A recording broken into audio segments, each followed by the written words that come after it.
할렐루야. 오늘도 하나님의 사랑과 은혜가 우리 가운데 풍성이 넘치기를 소망합니다. 여러분들 신앙생활을 하다 보면은요, 우리가 경험해 보고 싶은 것들이 있습니다. 그게 뭐냐면 성경에 나오는 그런 이적과 기적이죠. 성경에 나오는 그러한 이적, 이러한 기적을 나도 한번 경험해 보고 싶다라는 생각들은요, 우리가 신앙생활 해보면서 모두가 한 번씩 해볼 겁니다. 그리고 나가서 또 그런 이적을 내가 한번 해봤으면 하는 생각도 들죠. 특히 성령의 은사라는 것, 그런 것이 있잖아요. 고린도전서 12장을 보면 지혜와 지식과 신유, 방언, 예언, 영분별, 통변 등 이러한 은사들이 있는데 이런 것들을 갖고 싶어 하기도 합니다. 순복음교회의 경우에는 특별히 방언이 성령 체험의 증거라고 이야기를 해요. 그래서 구원받은 사람들은 모두 방언을 해야 한다 이렇게 주장을 하죠. 그러다 보니까 순복음교회는 기도할 때 반드시 방언 기도를 해요. 그 방언 기도를 해야 하니까 당연히 기도할 때는 통성 기도를 하게 되는 거고, 통성 기도를 해야 하니까 크게 기도를 하는 거죠. 그러니까 순복음교회는 당연히 뜨겁다 이런 이제 인식이 자리 잡게 됩니다. 그리고 그런 뜨거움이 또 성령님의 역사다 이렇게 생각들을 하는 거죠. 그러나 여러분들 방언은 구원의 증거가 아닙니다. 성령 체험의 증거도 아니에요. 은사라고 하는 것은 사실은 언제나 제가 이야기하죠. 사명에 따라 주어지는 것이지 사명에 따라서 주어지는 성령님의 능력이 은사인 것이지 어떠한 증거로서 주어지는 것은 아니다라고 말씀드렸습니다. 그러나 우리는 신앙생활을 하면서 하나님께 은사를 구합니다. 우리가 성령의 은사를 어떤 초능력 이런 것으로 생각하는 사람들도 있어요. 혹은 성령의 은사가 어떤 무엇인가의 성공으로 생각하는 사람들도 있어요. 특히 저같이 이제 목회를 하는 사람들은 목회의 성공이 성령의 은사를 받아야 되는 것으로 생각하는 분들도 있어요. 근데 늘 얘기하지만 은사라고 하는 것은 그러한 것이 아니다라는 거죠. 은사는 우리의 필요에 따라서 구하는 것이 아니라 하나님께서 원하시는 뜻에 따라서 하나님께서 사명을 주시고 그 사명을 감당하고자 하는 사람에게 나타나는 것이 능력이고 그것이 은사라는 겁니다. 그래서 은사라고 하는 것이 사명에 따라 주어지는 능력이고, 그렇기 때문에 우리는 은사를 구할 것이 아니라 자신의 사명을 깨달아야 되고 그 사명에 순종해야 합니다. 그러면 자연스럽게 능력이 나타나고 은사도 발견하게 되는 거죠. 오늘 말씀을 보면은요, 그러한 사실을 우리에게 분명하게 보여줍니다. 우리의 생각과 우리의 계획과 우리의 뜻에 따라 은사가 주어지는 것이 아니라 주님의 뜻에 따라 주어진다라는 것이죠. 그리고 그것이 바로 신앙입니다. 우리는 예수님을 주님이라고 고백을 하잖아요. 하나님을 주님이라고 고백을 합니다. 반대로 이야기한다면 우리가 하나님을 주님이라고 부른다면 우리는 하나님의 종이라는 이야기예요. 우리가 예수님을 주님이라고 부른다라는 것은요, 우리는 반대로 예수님의 종이라는 얘기예요. 그 이야기는요, 종은 주님의 뜻에 순종하고 따라야 한다라는 것이죠. 종이 해야 할 일은 종이 결정하는 것이 아니라 주인이 결정하는 겁니다. 사명을 결정하는 것은요, 종이 결정하는 게 아니라 주인이 결정하는 것이에요. 종이 사명을 결정하는 것이 아니라는 거예요. 그리고 우리 하나님은요, 전지하신 분이시잖아요. 누구보다 우리를 잘 아시는 분입니다. 그렇기에 우리가 감당할 수 있는 사명을 주시는 것이죠. 그 사명에 우리가 순종할 때 종은 주인을 대신하게 됩니다. 그렇게 주인의 권세를 힘입어서 주인의 능력을 얻어서 사명을 행하는 겁니다. 우리가 이것을 깨달아야만 합니다. 그렇게 될 때 우리가 바른 신앙, 하나님과 나와의 바른 관계, 그 바른 관계 속에서의 바른 신앙을 가질 수가 있습니다. 사명에 대해서도 우리가 바른 자세를 가질 수 있습니다. 우리가 오늘 말씀을 통해서 바로 이러한 믿음을 깨닫는 그런 은혜의 시간이 되기를 간절히 소망합니다. 제가 한번 말씀 다시 한번 보겠습니다. 9장 1절과 2절의 말씀입니다. 예수께서 12 제자를 불러 모으사 모든 귀신을 제어하며 병을 고치는 능력과 권위를 주시고 하나님의 나라를 전파하며 앓는 자를 고치게 하려고 내보내시며. 아멘. 누가복음 9장은 예수님의 공생애에 있어서 매우 중요한 터닝 포인트와도 같은 장입니다. 바로 변화산 사건이 9장에 나오거든요. 예수님께서 이 변화산 사건 이후부터 당신이 받을 고난과 순환을 예고하기 시작을 하고요. 그리고 이 변화산 사건 이후로 이제 예루살렘으로 올라가기 시작을 해요. 그러니까 이제 대속의 제물이 되시기 위하여 십자가를 지시기 위해서 예루살렘으로 출발하는 장이 9장의 장이에요. 누가복음 9장인 거죠. 그러니까 그 터닝 포인트의 시작이 되어지는 이야기가 바로 오늘 우리가 읽은 말씀입니다. 그런데 여기서 보면 예수님께서 12제자를 불러서 파송을 해요.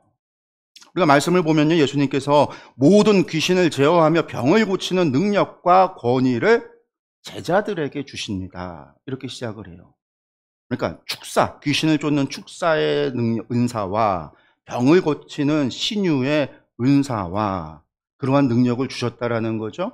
그리고 예수님을 대신할 수 있는 권위도 주셨다라는 거예요. 근데 이것들은요, 지금 제자들이 구하는 것이 아니에요. 제자들이 예수님께 예수님 저희에게 신유의 은사, 축사의 은사를 좀 주십시오. 예수님 저에게 예수님의 권위를 좀 주십시오. 제자들이 요구한 게 아니에요. 예수님께서 제자들을 불러서 일방적으로 주셨다라는 거예요. 그러면서 왜 일방적으로 예수님께서 주셨느냐? 2절에 그 이유가 나오는 거죠. 하나님 나라를 전파하며 앓는 자를 고치게 하려고. 사명을 위해서 예수님께서 은사와 능력과 권위를 주셨다라는 거예요. 하나님 나라를 천국 복음을 전파하고 병든 자를 고치게 하기 위한 목적을 위해서 이 목적을 위해서 예수님께서 주셨다라는 거예요. 제자들이 구하기 전에. 성도 여러분, 예수님께서는요, 목적을 가지고 계십니다. 그 목적을 이루시기 위한 계획도 가지고 계신 거예요. 그 계획을 위해서 제자들을, 특별히 12제자들을 세우신 거예요. 그리고 그 제자들에게 그 계획에 따라서 은사와 능력과 권위를 주셨고요. 그 목적을 위해서 그 제자들을 파송하신 거예요. 그러면 그 예수님께서요, 저와 여러분들을, 우리를 택하여 제자를 삼으신 이유가 무엇이겠습니까? 당연히 여기에도요, 예수님의 목적이 있을 거예요. 그리고 그 목적을 이루고자 하는 예수님의 계획이 있을 겁니다. 우리가 이 예수님의 이 목적을 모르고, 이 예수님의 계획을 모르고 살아간다라고 한다면요, 어떻게 될까요? 예수님의 목적도 계획도 모르면서 우리가 신앙생활을 한다라고 한다면 그게 바른 신앙생활일 수 있을까요? 주인의 목적도 계획도 모르는 종이 자기 마음대로, 결국은 주인의 뜻도 마음도 생각도 목적도 모르면서 종이 자기 마음대로 행동한다면 그 종은요, 그 주인에게 있어서 필요한 종일까요? 불필요한 종일까요? 유익한 종일까요? 무익한 종일까요? 여러분들 사사시대에 왕이 없으므로 자기 소견에 옳은 대로 생활했던 이스라엘 백성들, 그게 이스라엘의 죄였단 말이에요. 왕이 없었던 게 아니라 이스라엘 백성들이 하나님이 왕이신데 왕으로 여기지 않고 자기 소견에 옳은 대로 자기 마음대로 행했다라는 거예요. 하나님의 뜻도 계획도 목적도 외면한 채 주인에게 무익한 종이 돼버리면 마치 주님이 없어 자기 소견에 옳은 대로 행하는 종과 같이 무익한 종이 돼버리는 거죠. 우리가 예수님께서 우리를 부르신 목적을 우리가 알지 못하고 예수님께서 우리를 부르신 목적과 계획을 알지 못하고 우리가 우리 소견에 우리 생각에 우리 마음대로 살아간다고 한다면 그것은요, 우리가 바로 하나님 앞에 무익한 종이 되는 거예요. 사사시대 이스라엘과 같은 우리 소견에 옳은 대로 살아가는 죄인이라는 거죠. 그럼 주님께서 우리를 부르신 목적이 무엇입니까? 우리를 불러 왕같은 제사장으로 삼으신 목적이 무엇입니까? 모든 민족으로 제자를 삼아 아버지와 아들과 성령의 이름으로 세례를 주고 내가 너희에게 분부한 모든 것을 가르쳐 지키게 하라. 여러분들, 이것이 예수님께서 우리를 부르신 목적이에요. 목적. 성령의 권능을 받아 예루살렘과 온 유다와 사마리아 땅끝까지 이르러 내 증인이 되라. 여러분들, 이것이 우리에게 주어진 사명입니다. 성령의 권능을 받아 권능을 주신 목적이라는 거예요. 이 목적을 위해서 이 목적을 감당케 하기 위한 계획 또한 예수님은 가지고 계세요. 이 목적과 사명과 계획에 순종할 때 우리는요, 그 하나님의 계획에 동참하게 되는 것이고요. 그 계획의 인도함을 받게 되는 거예요. 우리가 우리 부르심의 목적에 분명히 깨닫고 그 부르심을 분명히 깨닫고 그것에 순종하게 될 때, 여러분들, 우리는요, 주님께서 그 목적을 감당할 수 있는 능력도 우리에게 주시고 은사도 우리에게 주시는 거고 권위도 우리에게 주시는 거예요. 오늘 예수님께서 제자들에게 모든 귀신을 제어하며 병을 고치는 능력과 권위를 주신 이유가 하나님 나라를 전파하며 앓는 자를 고치기 위함이라고 했습니다. 이 명령에 만약에 제자들이 순종하지 않았다라고 한다면 제자들에게 이러한 능력이 나타났을까요? 그들은 자신들에게 주어진 능력이 있다는 사실조차 순종하지 않았다면 알 수 없었을 겁니다. 그러나 그들이 순종할 때 주님께서 명하신 대로 하나님 나라를 전파하며 앓는 자를 고치고자 할 때 주님의 능력이 나타난 거예요. 사명에 순종할 때 은사와 능력과 권능이 나타나는 거예요. 우리가 이것을 기억해야 돼요. 그리고 나서 예수님께서요, 제자들에게 몇 가지를 더 명령하시죠. 3절에서 5절의 말씀입니다. 이르시되 여행을 위하여 아무것도 가지지 말라. 지팡이나 배낭이나 양식이나 돈이나 두보롯을 가지지 말며 어느 집에 들어가든지 거기서 머물다가 거기서 떠나라. 누구든지 너희를 영접하지 아니하거든 그 성에서 떠날 때에 너희 발에서 먼지를 떨어버려 그들에게 증거를 삼으라 하시니. 아멘. 근데 우리는 이 말씀을 보면은요, 항상 선교사들이 이렇게 선교를 나가야 한다 이렇게 말하는 분들을 볼 때가 있어요. 두보로 가지지 말고 돈도 가지지 말고 하나님만 신뢰하고 나가라. 뭔 말이죠. 저도 선교사로 나가봤으니까요. 그런 얘기 많이 들었습니다. 선교가 그렇게 이루어지지 않아요. 그렇게 선교사를 보내는 것은 무책임한 거예요. 책임한 겁니다. 선교사도 가서 먹고 살아야 되고 사역을 위해서는 또한 돈이 필요하고, 그래서 사도 바울도 도움을 요구하잖아요. 빌립보 교회에 도움을 요구하고 자신의 필요를 위해서 교회에 요청을 하고 사역을 위해서 요청을 하고, 성경에도 그 이야기가 나온단 말이에요. 이 말씀을 그렇게 해석을 하고 그렇게 이야기하는 거는 하나님을 신뢰하라 그걸 강조하기 위함인 것은 이해를 하지만 이 말씀은 그런 말씀이 아니에요. 예수님께서 제자들에게 하신 이 명령이 모든 복음 전도자들에게 해당하는 절대적인 율법은 아니라는 거예요. 사도행전의 초대교회도 보면요, 함께 모여 서로 사용할 것을 통용하기는 했지만요, 이렇게 하지는 않았어요. 사도 바울의 선교를 봐도 이렇게 예수님의 말씀대로 하지 않았어요. 교회의 도움을 받았고 필요를 요청하기도 했어요. 그럼에도 왜 예수님께서는 제자들에게 이러한 명령을 하셨을까?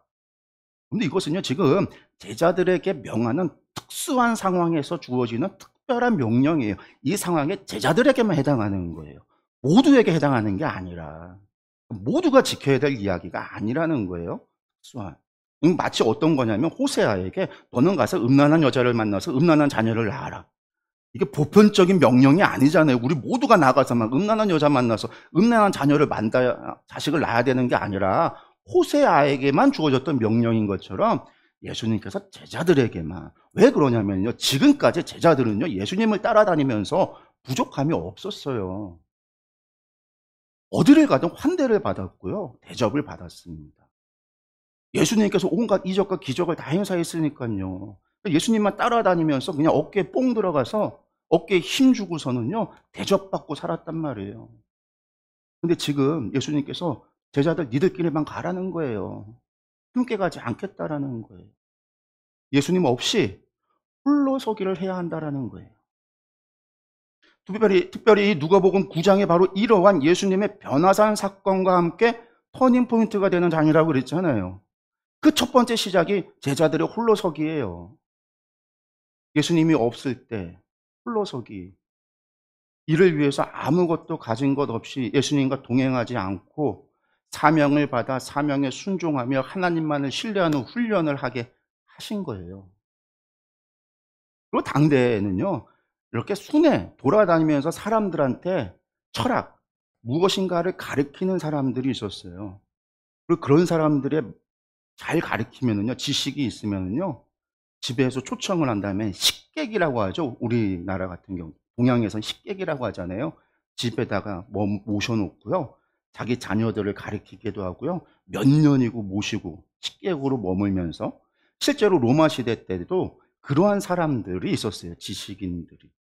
순회, 철학자들, 이런 사람들이. 그러니까 제자들이 다니면서 천국 복음을 전한다. 선교사들처럼, 그러니까 선지자들처럼 그렇게 다닌다. 그럴 때 환영받고 집에 들어가고 하는 일들이 충분히 가능한 거예요. 근데 예수님께서 지금 제자들에게 명령하실 때 다 필요 없다. 다 가지지 마. 그런 사람들처럼 행동하지 마라. 오직 천국 복음을 전하고 병자들을 고치는 일에만. 제자들에게 주어진 특별한 명령이에요.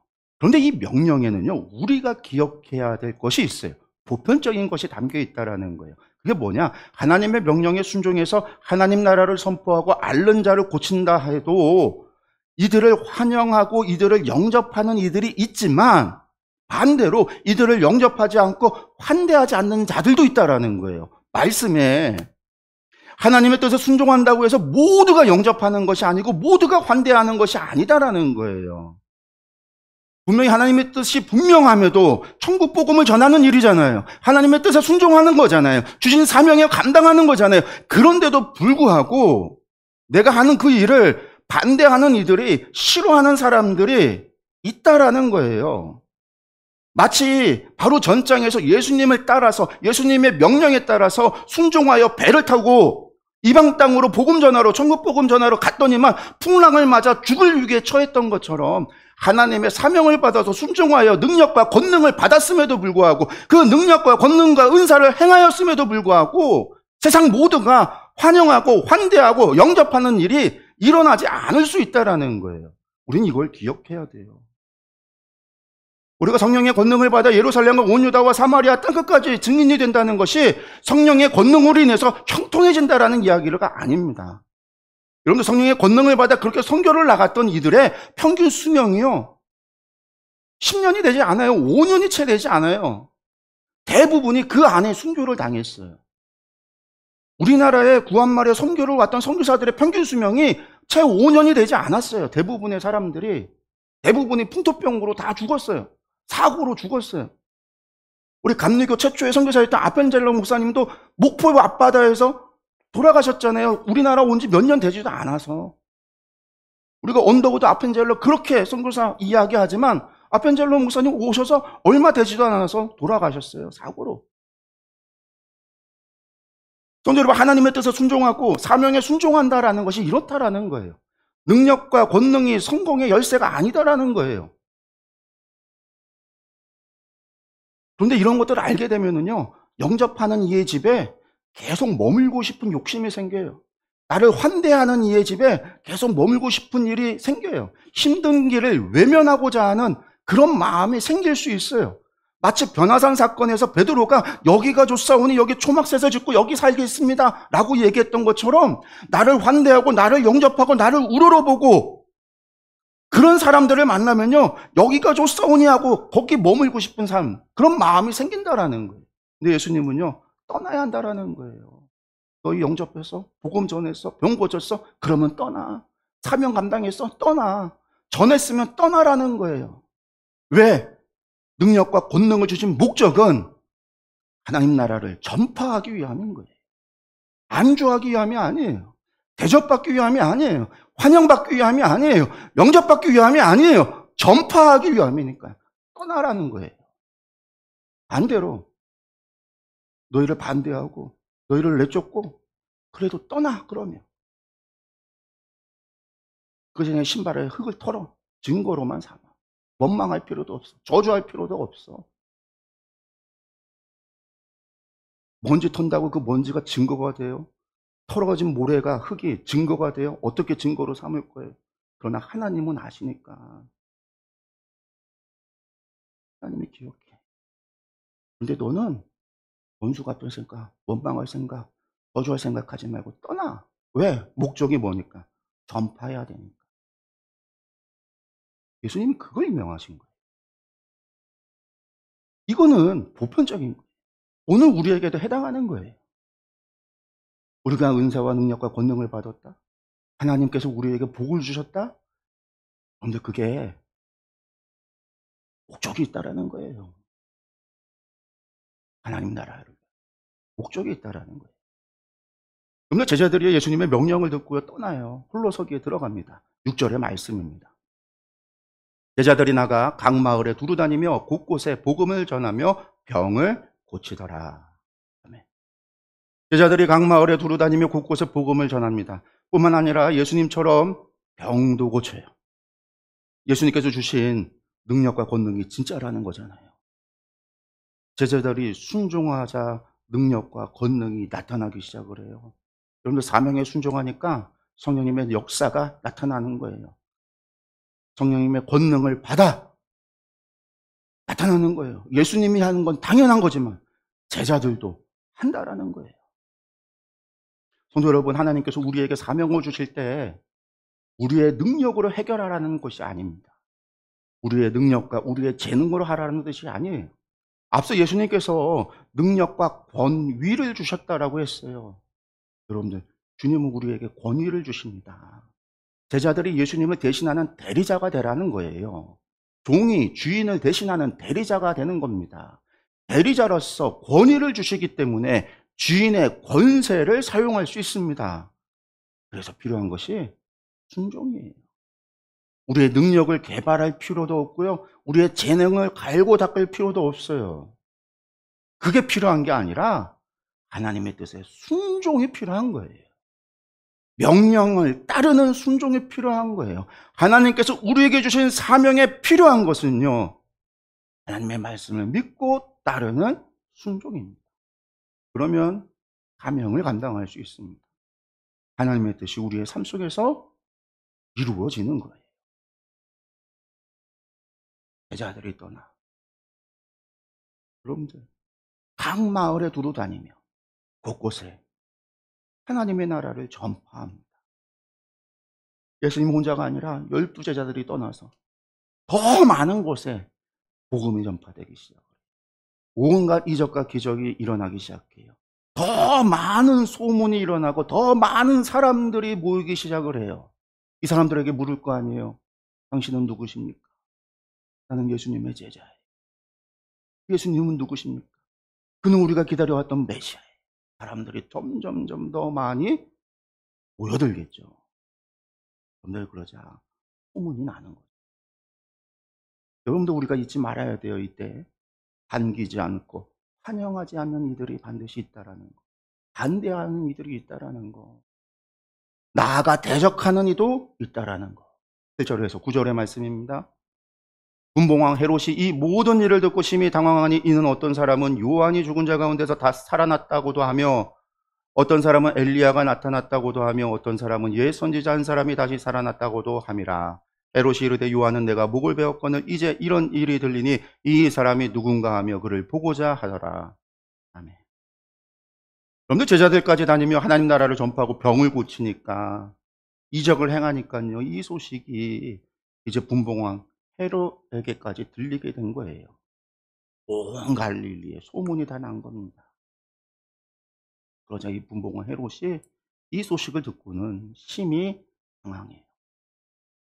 근데 이 헤롯은요, 갈릴리와 베레아 지역을 통치하는 분봉왕입니다. 갈릴리라고 하면 이제 갈릴리 바다 서편 지역을 이야기하는 거고요. 베레아라고 하면요, 예루살렘 사해바다 요단강하고 사해바다 왼편 서편이 예루살렘과 유다가 있잖아요. 그 동편 지역이 베레아라고 그래요. 이 베레아 지역과 갈릴리 지역을 통치하는 분봉왕이 이 헤롯이에요.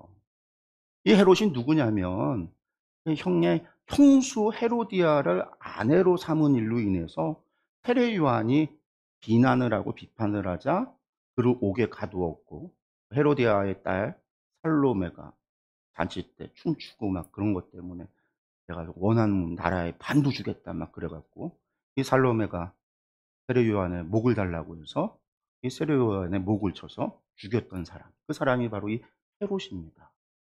근데 이 헤롯은요, 이 세례요한을 선지자로 여겼기 때문에 헤롯도 이 세례요한을 선지자라고 생각을 했어요. 그래서 항상 마음에 꺼름직함을 가지고 있었어요. 뿐만 아니라 이 사람이 갈릴리의 분봉왕이잖아요. 통치자였기 때문에 언제나 반란에 민감할 수밖에 없어요. 왜 그러냐면 이 갈릴리 지역이 늘 수많은 농민 반란이 일어났던 곳이기 때문에 그래요. 제가 얘기했잖아요. 로마의 지배를 받고 나서 유대가 거의 66년에 유대 전쟁, 1차 유대 반란이 일어나기까지 3년에 한 번꼴로 농민 반란이 계속해서 일어났어요. 큰 유대 전쟁이라고 하는 거는 66년에 일어난 전쟁이지만, 유대 전쟁이, 그 전쟁 전에 반란이 계속해서 일어났어요. 그래서 거의 3년에 한 번꼴로 유대 반란, 그러니까 갈릴리 지역에서 농민들이 일어난 반란들이, 우리나라로 치면 동학 농민 운동과 같은 그런 반란들이 계속 일어났는데, 그때 일어날 때마다 그 지도자들이 내가 메시아다라고 했거든요. 다들 그 사람은 메시아로 따르면서 반란을 일으켰단 말이에요. 한 번은 크게 일어나서 뭐 도시를 다 불태우고 막 그런 일들도 벌어지고 아주 큰 반란들이 있었던 곳이 갈릴리 지역이에요. 그러니까 이 갈릴리를 통치했던 헤롯은요, 갈릴리에 반란이 일어날까 늘 스트레스, 늘 주목하고 신경 쓰는 사람입니다. 그런데 이제 세례 요한이 죽었는데, 근데 이제 또 한 사람이 나타나서 사람들을 갖다가 그냥 몰고 다니는 거예요. 세례 요한보다 더 크게, 더 많은 사람이 막 그를 따르는 거예요. 온갖 이적을 행하고 하나님 나라를 전파합니다. 뿐만 아니라 그 제자들까지도 그와 같은 일을 행한다라는 소문이 들려요.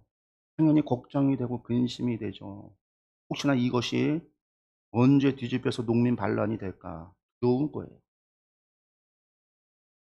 이 헤롯이 그 사람이 누구냐 물으니, 어떤 사람은 요한이 죽었다, 죽은 자 가운데서 다시 살아났다고 이야기하는 사람도 있고, 어떤 사람은 엘리야다라고 이야기하는 사람도 있고, 이적과 기적을 막 행사하니까 엘리야인가 보다라고 이야기하는 사람도 있고, 또 어떤 사람은 하나님의 나라 보니까 옛 선지자 가운데 한 사람인 것 같다라고도 이야기를 하는 거예요. 왜? 예수님에 관한 소문이, 어떤 소문들이 도냐면 말라기 마지막 예언이었던 엘리야, 그 엘리야다, 모세가 말했던 큰 선지자다. 그러니까 예수님에 관한 소문이 선지자다, 엘리야다, 메시아다, 온갖 소문이 다 돌았으니 이러한 이야기들이 헤롯에게 전달이 되는 거예요. 그리고 그러한 이야기 속에는 예수님이 메시아다라는 이야기예요, 결국은. 그러니까 헤롯에게 전해진 소문을 들었을 때 결국은 예수님이 메시아, 모세가 예언했던 그 선지자다, 이러한 소문이